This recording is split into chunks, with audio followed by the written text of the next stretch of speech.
കൊല്ലത്ത് കെ.എസ്.ആർ.ടി.സി ബസ്സിൽ യുവതിക്ക് നേരെ ലൈംഗികാതിക്രമം. യുവതിയുടെ പരാതിയിൽ കഴക്കൂട്ടം സ്വദേശി ആന്റണി തോമസ് അറസ്റ്റിലായി. തിരുവനന്തപുരത്ത് നിന്നും കോട്ടയത്തേക്ക് പോയ സൂപ്പർ ഫാസ്റ്റ് ബസ്സിലാണ് അതിക്രമമുണ്ടായത്. തിരുവനന്തപുരത്ത് നിന്ന് ബസ്സിൽ കയറിയ യാത്രക്കാരിയാണ് അതിക്രമം നേരിട്ടത്. കൊല്ലം പോളയത്തോട് വെച്ച് പുലർച്ചെ 3:30-യോടെയാണ് സംഭവം. കഴക്കൂട്ടത്ത് നിന്നും ബസ്സിൽ കയറിയ പ്രതി ആദ്യം മോശം പരാമർശങ്ങൾ നടത്തുകയും പിന്നീട് യുവതിയെ കയറിപ്പിടിക്കാൻ ശ്രമിക്കുകയായിരുന്നു എന്നാണ് പരാതി.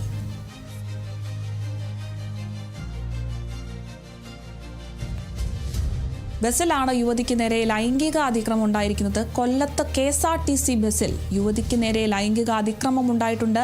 യുവതിയുടെ പരാതിയിൽ ഇപ്പോൾ കഴക്കൂട്ടം സ്വദേശി ആന്റണി തോമസ് അറസ്റ്റിലായിരിക്കുകയാണ്. തിരുവനന്തപുരത്ത് നിന്നും കോട്ടയത്തേക്ക് പോയ സൂപ്പർ ഫാസ്റ്റ് ബസ്സിലാണ് ഇത്തരത്തിൽ യുവതിക്ക് നേരെ അതിക്രമം ഉണ്ടായിട്ടുള്ളത്. തിരുവനന്തപുരത്ത് നിന്ന് ബസ്സിൽ കയറിയ യാത്രക്കാരെയാണ് ഇത്തരത്തിൽ അതിക്രമം നേരിട്ടിരിക്കുന്നത്. കെ.എസ്.ആർ.ടി.സി ബസ്സിലാണ് അതിക്രമം നേരിട്ടിരിക്കുന്നത്.